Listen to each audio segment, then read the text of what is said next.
What is good? Good to see, good to be. It is your boy, DillyDave, aka the Milky Bar Kid, out here for another episode of Grounded with DillyDave. Today, we're here with a huge wave of Perth powerhouses. 20 plus years in the game. We've got OMAC and Bitter Belief. What up, what up? Hey. Thank you so much for coming today. I am sweet and swell and happy to learn a bit about you guys. How is the hot Melbourne feels for you? Yeah, it was actually pretty hot today, but we're from Perth, man. So You eat heat for breakfast. Yeah, it felt like try hard heat. Okay. It felt like Melbourne was giving it a good old crack, but yeah, it's nothing for us Perth boys. All good. It's different to what I'm used to in Melbourne, though. Like, not mad at it. Yeah, No. it didn't change multiple times throughout the day, so I was surprised to see that. That is true. It hit I was hit saying- hot from the I start. was saying a bit earlier when we were walking, it feels like the sun's closer to you.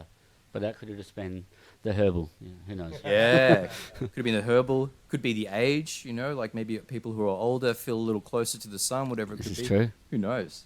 Thank Maybe you. we are a bit closer. Many to the sun. mysteries. All right, well, before we get really into it, a good way to get grounded is to acknowledge the sacred ground that we're on. So I'd just like to pay my respects to the traditional custodians of this land, a combination of the Warrawong and the Burrawong people of the Kulin Nation.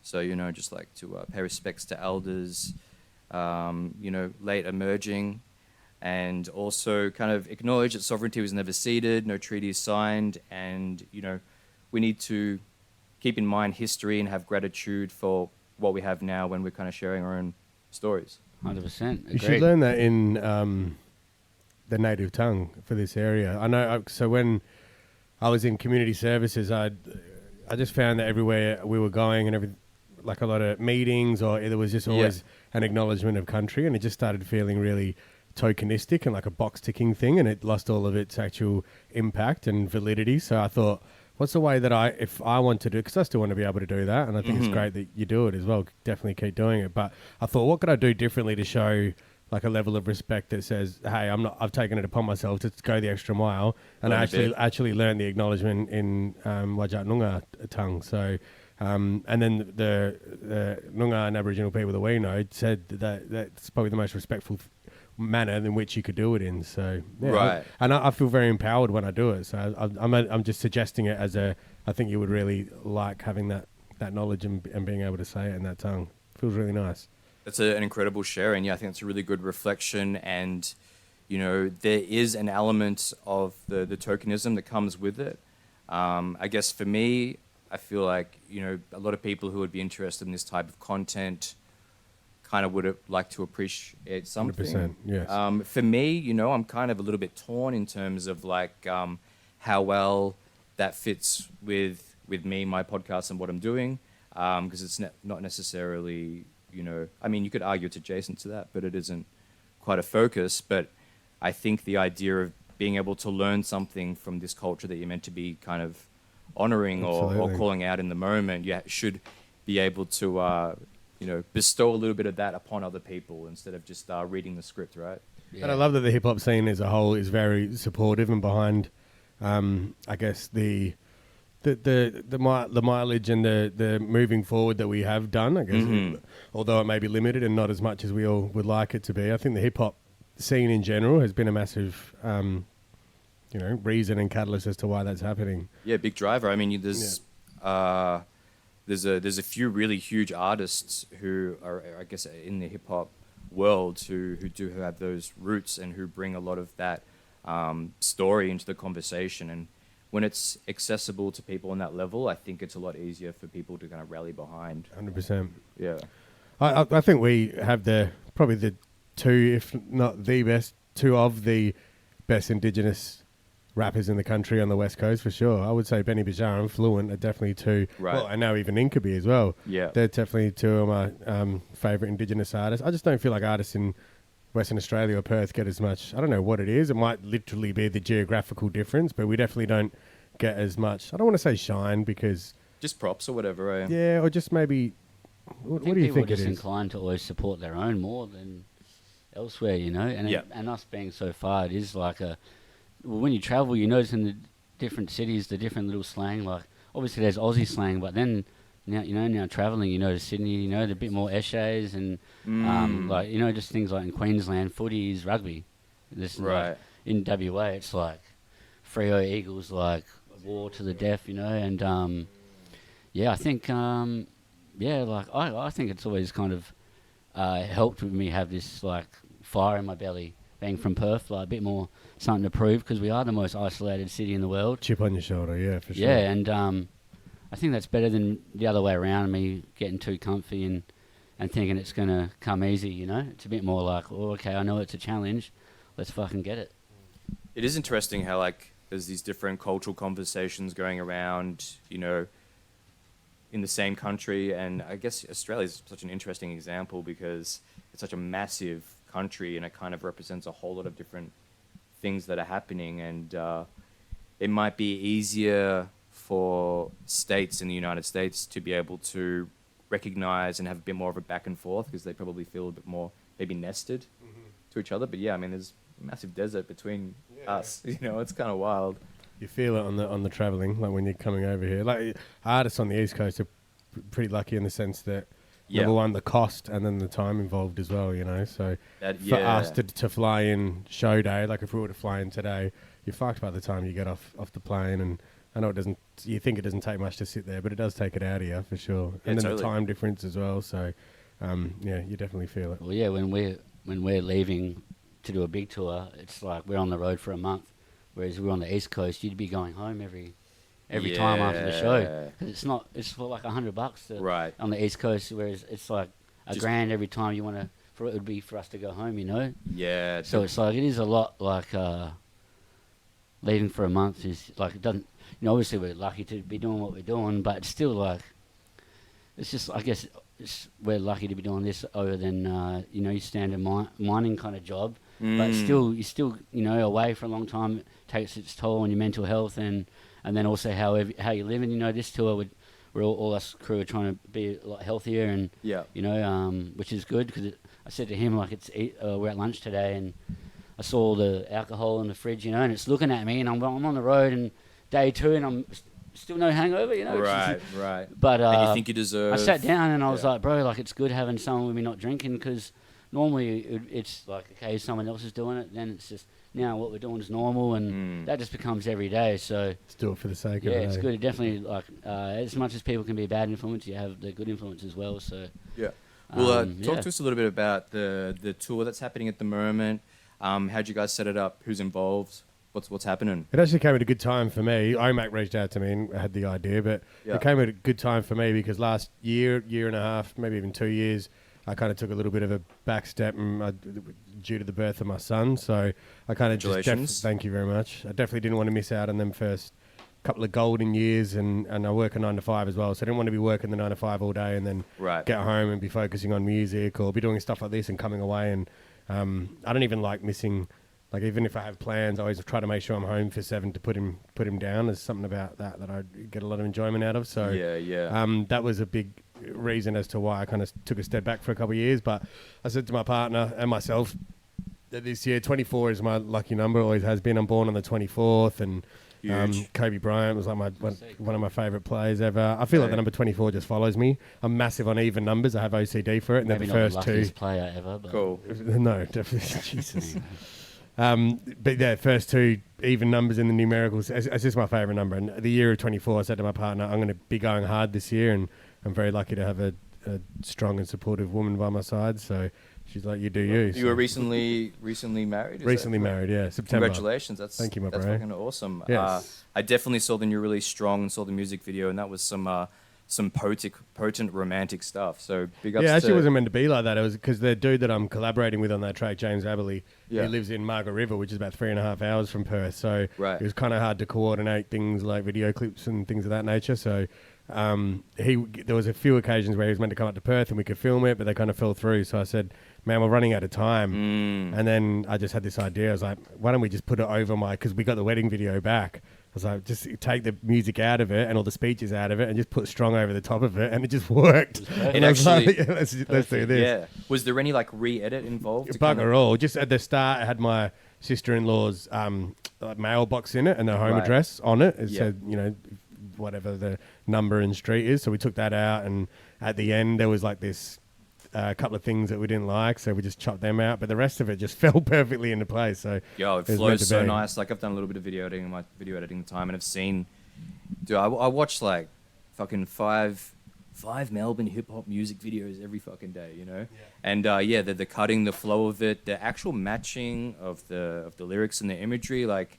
That's the part that was fluky. It was crazy. Yeah, you'd almost think it was definitely Done to planned, it. you know? Yeah, Totally. I would have never assumed that would have been the story behind that clip. Yeah, no. So, that kind of, I just looked at that like, bugger it, it's meant to be. And I did kind of feel a certain way about putting my wedding video out as the video clip. But I've always been the vulnerable kind of hard on my sleeve rapper anyway. I don't really keep anything to myself. So but tying like, you know, love and marriage and this big moment to like you and your music career, I guess that really speaks volume to your commitment and investment in both. You know, you kind of see it all there, and you're happy, as you said, to kind of like, you know, show it to everyone, kind of hard on the sleeves kind of thing. And look, there's still a couple of, we'll go to OMAC's answer next, but there's still a couple of old school Bitter fans kind of lurking around. So there was a couple of comments on that like, but there's so many, like, I feel like happy people can be happy for people, and all the other comments were so, like, just so joyful for us and so happy for us and very congratulatory. And then there was a couple that, one of them was just like the meme of that Asian dude saying gay. Yeah. I was like, I'm pretty sure marrying a hot chick is probably the absolute opposite of gay. And I looked at his profile picture, and I mean, if we're going to talk about gay, it was getting a little close that way. Even his mate were doing some weird shit. And I was like, this guy's calling me gay? What the fuck? Didn't you propose to her through? And I proposed to her through a song as well. Yeah, no shit. Yeah, this is insane. So I didn't even make that connection. Thanks, OMAC. But yeah, that's my answer. Right. So yeah, like with the tour. Oh yeah, sorry, that's where we were going. So yeah, OMAC reached out. And I married this hot chick. Yeah. In my head, I was like, you won. I want to go hard in 2024. Yeah, screw this romantic. Yeah. But yeah, I thought I want to go hard in 24. Yep. And then he had this idea, and I was like, let's kick the year off with it, and all the dates kind of fell into play as well. So I liked that. I said to myself, I'm going to kick the year off strong, and then this opportunity kind of fell in a lap to do that. So So OMAC, how did you set it up? What was the thoughts behind the tour? So I just finished doing a tour with my band, the Dirty Strings. Just bringing all my songs to life with full 5-6 piece band. Is that recent development? Or? Yeah, it's just been like the last year or so. Yeah. And now we've done half a dozen shows. It's going to be hard for me to go back to without a band, you know, now that I've done it. But I was like, what's next? So me and Bitter, there's been a couple of little drunken like little convos about maybe doing something one day, and I got hit up to do this Brisbane show that we're doing tomorrow night, and then I said, well, do you want me to ask my mate Bitter if he wants to do it too? And the guy said, yeah, ask him. And then it became the Melbourne show, which we're doing tonight. And then we're doing one back home in Fremantle, and probably going to add one or two more as well, just in the works of locking in some more dates. And it's kind of cool, you know, like SBX, TPW, Seal Award Tour, it makes sense. And then just being bros. It's actually crazy that, you know, like in 12 years or whatever I've been doing this, it's our first time doing a set together. So I feel like we play very like similar roles within our crews as well. Like in SPX, I was like one of the newer, like maybe the first of the next generation, and I was like one of the younger ones. There's a couple of there's Fluent now who's younger than me, but I kind of I guess in SPX I'm considered one of the vets now, which is weird to me because I definitely wasn't when it first happened. But I don't know. I was a hype man for the most successful dude in our crew. He was a hype man for Complete, most successful dude in theirs. We're both the same age. I just look at us as like complementary pieces as well, and it just works together. And we originally, I think we were going to swap, like, you know, this gig, you go first, and then I'll do my set, and then this one other way around. But then we're like, let's just mesh a set together. Let's just go. So, and I mean, like I said, we've both got plenty of hype man experience. I've picked up hype in him pretty quick, and he's picked up hype in me pretty quick. Even rehearsing today, we had a little chuckle because we're both doing hype man shit for each other. We're like, no, maybe I'll do that for this one. And it was funny. It was like, That's great when you don't have like a lack of ideas when it comes to figuring out how you guys are going to perform or play around on stage. Yeah. Yeah. Absolutely not. I'd like to think I've learned from the best. Even Paulie aside, if I wasn't touring with Paulie, it would be with the Downside guys or whoever it may be. But I learned it. This is the thing I say about a lot of rappers. I was saying to someone the other day that it can be really hard when you want to take it seriously and there's like a career option, or you want to, you know what I mean, go down that avenue, because in hip hop, a lot of the demographic and people that it attracts aren't necessarily, might be a controversial statement, but aren't They're poor bastards. the brightest bulbs in the tanning bed, or they don't have much business acumen or business. They're not very business minded. Do you know what I mean? So cash flow is not looking great. Yeah, or like don't know how to send an invoice, or just just normal things that you would, I think of, and I only think of it because I had them kind of dudes to show me and teach me what an invoice is, why you have to send, how to do your tax, how to promote a show properly, and things of that nature. So I'm very grateful for that, and I would, when I was a youth worker, I used to pass that information on to the next generation too, like it was passed on to me, and OMAC's doing the same as well. So because small things like that can really get in the way of you doing the thing, right? 100%. Not all the most talented people don't always make their dreams come true based off their talent. I feel like you need a drive and a hustle as well, and I think, and like social awareness, I feel like is very important in this industry, because there's so many situations, you meet so many different people, that if you kind of haven't got a level of social awareness and how to conduct yourself in them kind of situations, you're more than likely going to burn your networking bridges, Totally. And you've got to be really careful about that, because it's a finite resource. 100%. Yeah. Even things like the kind of chicks you bring around, like a lot of hip hop dudes bring, their girlfriends or the chick they're fucking at the time to shows, and they're like on drugs, or they're an absolute nightmare. It's like, you do realize that's a direct reflection of your brand as a person. Like if you're, and that's why I had to that's why, as I said before, I'm not drinking anymore, because I kept drinking and getting myself into shit, and like either getting aggressive or whatever. So I'm champagne bits, they call him. Yeah. So yeah, I think you just need a level of professionalism about you. Mac, how'd you go about picking and choosing all the support acts and stuff for this tour? And who have we got? Run us through the lineup. So tonight we've got Jai Simpson and Keems. Huge. That's Bitter hooked that up. Yeah. Nice.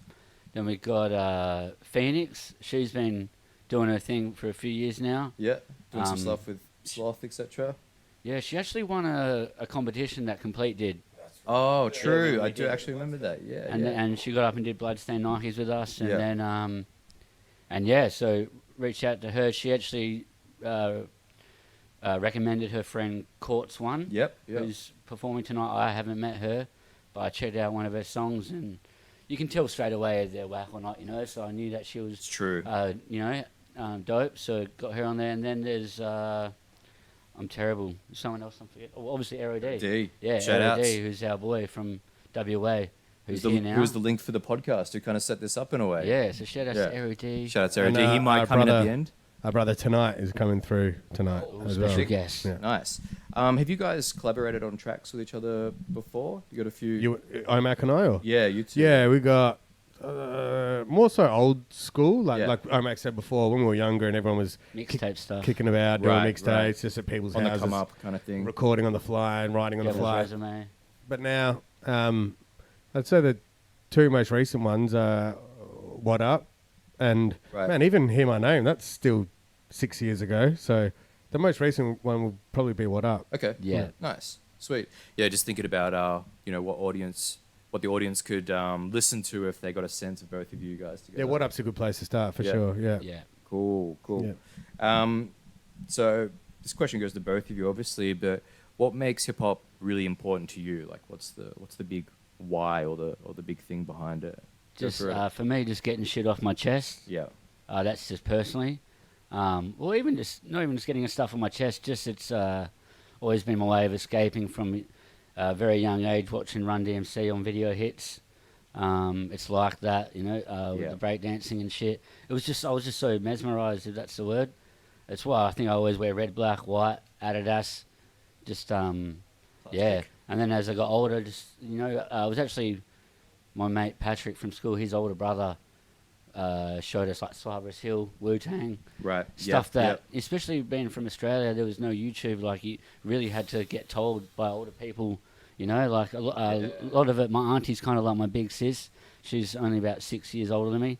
So she was more trying to get me in, she was trying to mold me into a surfer. You know, she did a good job. I still like Chili Peppers and Nirvana and stuff, and Offspring. You know, but I always was just a bit more into like Ice Cube and Snoop, and then Eminem and DMX, and eventually like you know G Unit and etc. But strong entrance. But yeah, just stuff that I didn't really want to talk about. Like once I got a pen and pad, it was just fucking very therapeutic. You know, it's cliche to say it, but it just blew my mind away when I first did it, and I was like, "Fuck, this is healthy for me." You know, just being able to articulate it to yourself, whether it's it's one thing to say it to yourself, but it's another thing to like record it on the pad.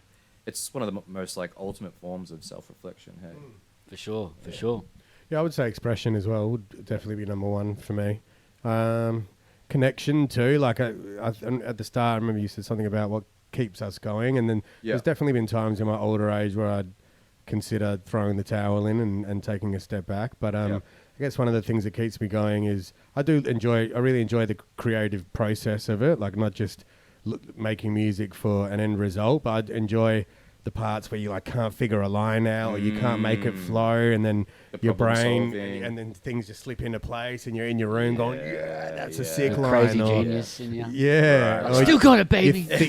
You think of a line and you're like, yes, that's sick. And you quickly Google it, make sure no one else has said it, like raplyrics.com. Kind of important. Yeah, I get mad paranoid about that these days, man.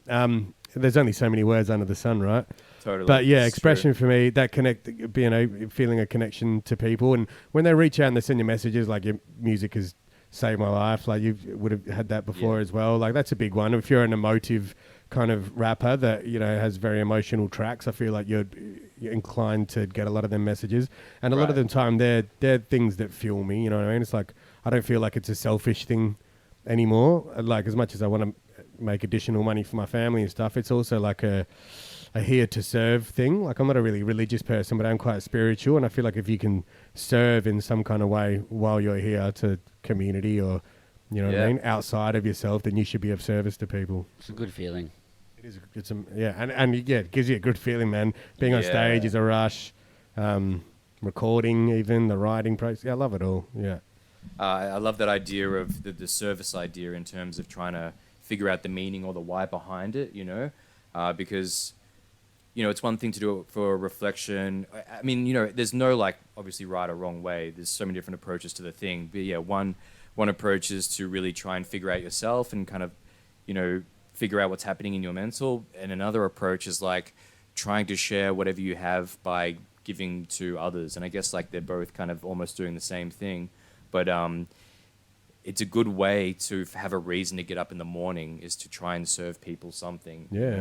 Yeah, just something outside of yourself. Do you know what I mean? And otherwise, I just feel like we kind of naturally gravitate towards more selfish ideas or things like that. Well, spiritual, you do get it. Yeah, that's so true. Yeah, and I honestly believe that talent is a God-given thing. And sometimes if I'm in my element, like I'm on stage and I can feel like I'm killing it, or like I have them moments, like I said to you before, I honestly like believe within myself that like my thing wasn't a matter of you were born with no what do they say, hard work beats talent every day or something like that. Like I just feel like for me it's something inside me sometimes says there's just certain aspects of this shit that you were just given and you're naturally good at, and then the hard work as well with it. So the hard work is like how much you lean into it, right? 100%. You can't just have the talent. No, you can't.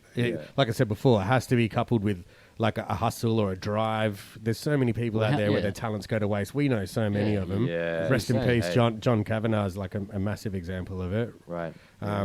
But yeah, I've come across so many talented people, but they just don't some people just don't want to be famous and don't want, you know what I mean? They're low-key people, they're introverts. So some people, like the talent's put in the wrong body, you know what I mean? They're trans talent or something like that. No, I totally get that. Or talent misassigned. Yeah. Hey, OMAC, was there a moment for you where you were kind of thinking about throwing in the towel or giving up? And like, if so, how many times? And if so, how'd you get through it?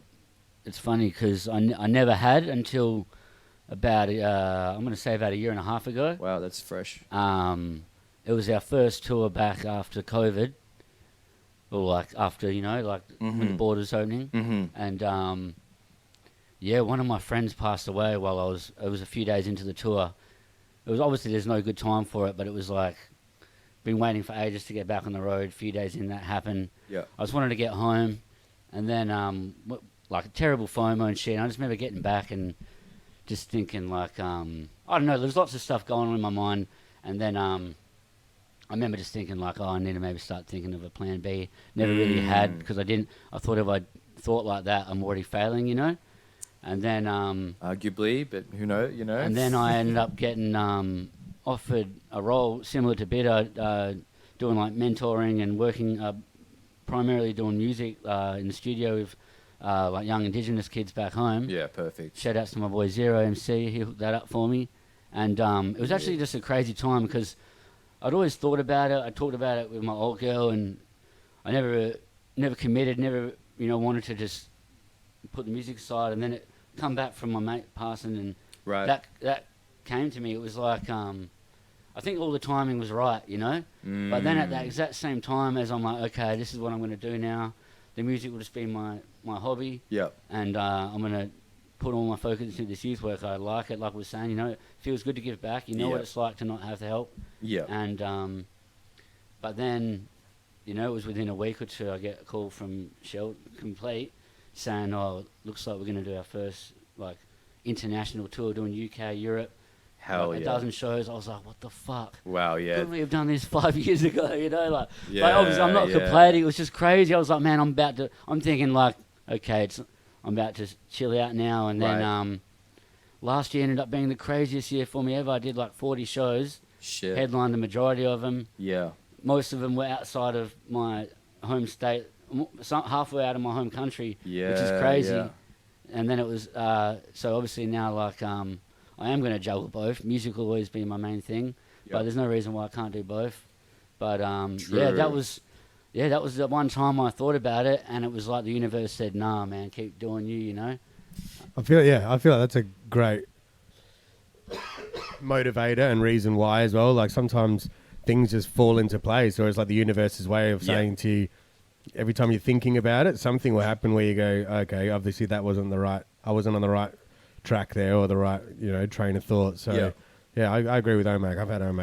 I've had moments like that as well, where it's like, no. What about, you know what I mean? What about this? It's like, okay. Yeah.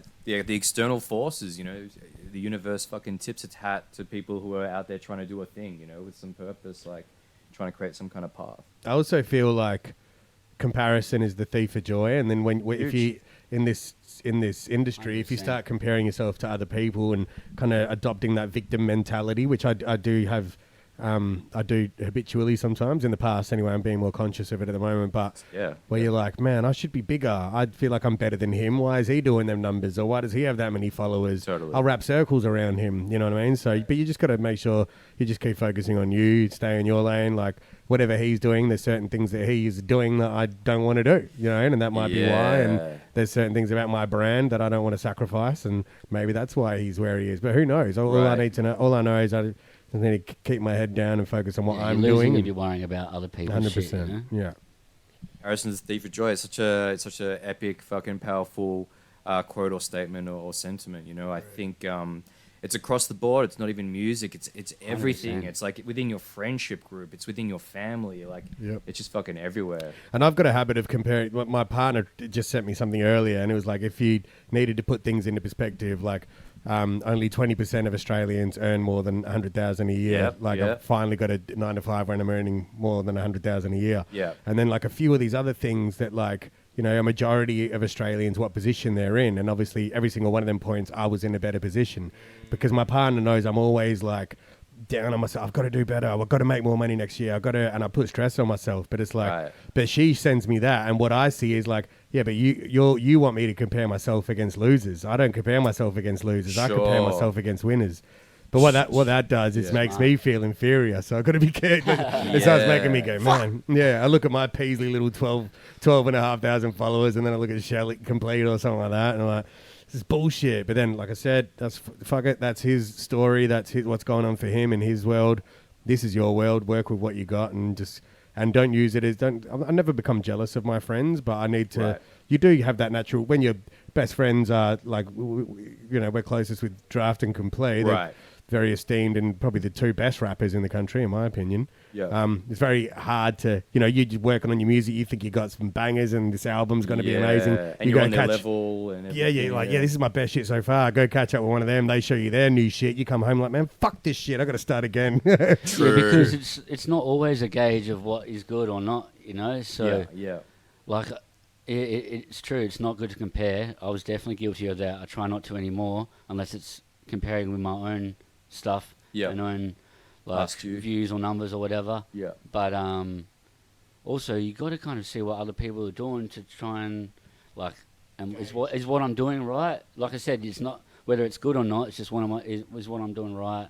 What do I need to do different? Kind of, And then it's not the be all end all, but it is part of that. Right. Like, you got to know the scene, but you can't get mad at the scene for being the scene. No, someone said something to me once, and it's a saying or one line that really sticks to me, and it's like, be in this world, not of it. So basically, just be here as an observer. Let things happen around you without any involvement. You don't have to get involved in, moving pieces that are happening around you. You can just be there and observe. Yes. And not have that stuff affect you too much. Just see it for what it is and let it be, and then go, cool. And you, like OMAC said, it's smart to monitor the landscape and see what's doing well, what's not, what are people saying about certain stuff. Like, I used to have a certain level of pride where I'd be like, I hate all that shit. I don't want to have to get into like analytics and insights on how posts are doing and promoting posts and talking to the camera. It's not and what you this, signed this, and up that. for. It's not what I signed up for. That's not what the game was like back in the day. We used to have to print posters and go to shopping centers and shit. Guerrilla there was no marketing. boosting a post on Facebook, Yeah. And I liked that hustle. It felt like I was hustling. Now it's like you got to work out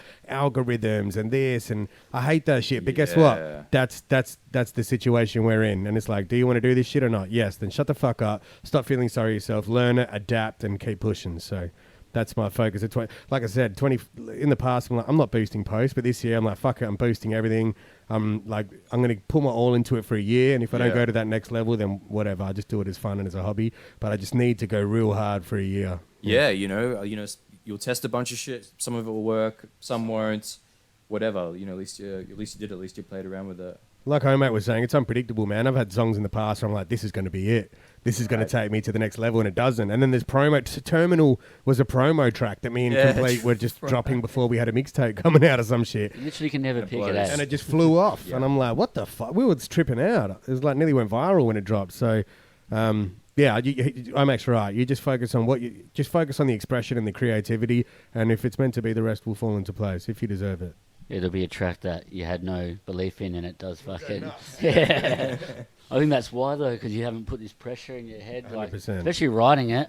I find when we're just mucking around writing, I write some of my best stuff. The moment I sit down, I'm like, this is for an album, or I know what the collab is, and it's... Like, I've written some collabs with some of my idols, and, like, I drove myself insane. I'm, this is going to be perfect, you know? Right. But that's the mentality. I kind of like that mentality, but I feel like there's a balance, and I feel like sometimes I go way too hard with it, and it takes away from my self-esteem and my self-worth. Like I said, I compare myself to, people that are doing a lot better than me, or, I've always really looked up to non-drinkers and people that don't drink alcohol. So I've always wanted to be a non-drinker. So when I do fold, I beat myself. Any area that I have higher potential than what I'm achieving, I beat myself up really bad. So. I mean, it's good. I mean, you guys are fucking kicking it with the best, and I think that, it's good to have benchmarks around, and I guess, like, the bigger the benchmarks, the harder it can be for yourself. But as long as you kind of take stock of things, and I think, your partner, your wife, with this kind of simple, almost like a grounding exercise of like, okay, let's like catalog what we've got. Yeah. Compared to if you do want to do a bit of stacking against the world and shit. Gratitude, how does it look like? Gratitude's everything. Yeah. Is there anything else that you guys? Because I think we're getting a bit close. We've got about 5 minutes.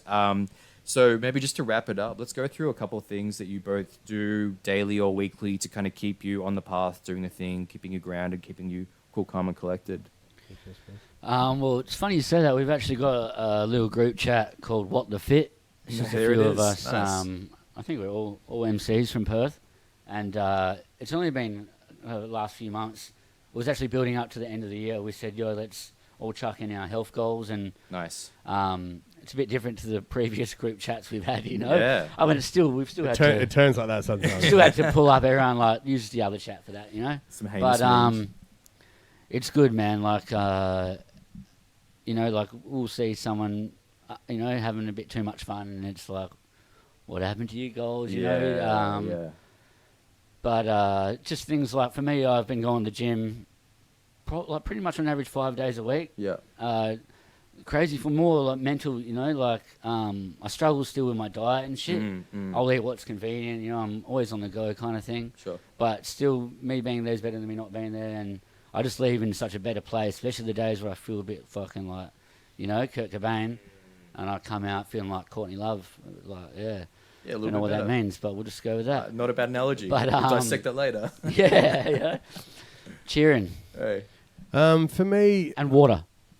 Yes. a big thing for me as of lately is the whole family thing. I think as a motivator and inspirer for me, because Yeah. like I said, I've had moments of doubt or where I kind of wanted to throw the towel in, but a massive thing for me at the moment. And my stepdaughter, she's 8, and she thinks it's really cool. Like she, you know, even her dad likes my music, and we're not like, yeah. So That's kind of weird, but very cool. yeah, like, yeah, it's just certain stuff. Like if someone in the shopping centre stops me and asks for a photo, like it trips her out, and like even her cousins are like, you know, your stepdad's like, and I hate this word, but famous. Kind of a big I know deal. I'm not, but to kids you are. Yeah. Does everyone at your school know and stuff? And she like goes red in the face, but like you could tell she thinks I'm really cool in her eyes because of this stuff. So You are pretty I cool. like that, and I like that when we caught her songwriting, I know it's because of my influence and because I'd just been writing in my room, and then I went in her room and catch her. So I want my kids to grow up in an environment where creativity is paramount and important. So there's that, but then just I've been loving the gym as well and exercise. Like I'm definitely liking taking care of my body and myself a lot more these days, and it keeps my mind fresh as well, which makes me want to write better. I feel like when I'm drinking a lot or partaking in other grey area activities, maybe my mind's not as fresh, and I'm... Hey, we all know it's true. Yeah, 100%, man. Yeah. I feel sharp as a tack lately not drinking, so it's just this thing that's got to go next. I fucking hate this thing. I know, but I guess it's, you know, it's a step in a better direction. Yeah, 100%. Yeah. Cool. This has been really great. I do feel like we've gotten to the roots of things. Yeah, it's been good. I really appreciate you guys coming out and sharing.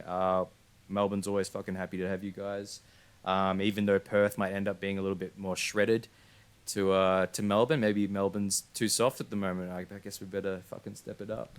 Well, and like I thought the tickets would do better, to be honest with you. It's funny, like whenever you post, we're going here to do a gig, or when are you coming to Melbourne? Hurry up, come to Melbourne. We're here, and there's like just over 50 tickets sold. So it's like, Melbourne, if you want us back, like this is the thing with gigs. You got to, if you want people back, you got to come to the gigs. So. Bad Heart of Melbourne. What are we doing? Yeah, It should be 100. This is the music mecca, right? Or is that Sydney? What would you say? No, it's definitely Melbourne. Let's call it now. You There'll be at least 2 people tomorrow that'll say. I didn't know about it. No, when's the Melbourne show? Yeah, they will. It's been ages since you guys have been out. Yeah. When are you coming to Melbourne? Cool. We're from Perth. We always get to come to Perth. Yeah, when are you coming to Perth? And That's are you so funny. I used to correct him, and now I just write. We'll make it happen. You know? Yeah. We might get it to Perth. Are there any like parting words, like, you know, maybe for either people who are interested in rap and what you do, or just in general, just any parting words to the people, the beings of the multiverse? Let them hear it. Yes, Practice safe sex, people. Yes. Practice safe sex. You don't know what's going on out in these streets, man. Zoom. I've been around in Melbourne. I've been to Tassie. Shit's fucked. So just think smart. Strap up. Slip, slop, slap. Don't worry about that. Powerful. That's for yeah, more nothing condoms much later. for me, man. Do Yep. you live your life? Don't live your life for other people, and be kind to people, and Don't judge. be happy. You Love don't it. know what people are going through. You guys are right. I'd like one day we should probably talk for 4 hours and just really see where we get. But this is dope. Thank you so much. Big ups to everybody who's listening today. Check us out on Spotify. There's a Grounded Tunes playlist, which will add tracks, 1 or 2 tracks from you guys on there. Cool. Legend. But yeah, take it easy, stay grounded, and you know, I'm DillyDave, I'm the Milky Bar Kid, and get fucked Nestle.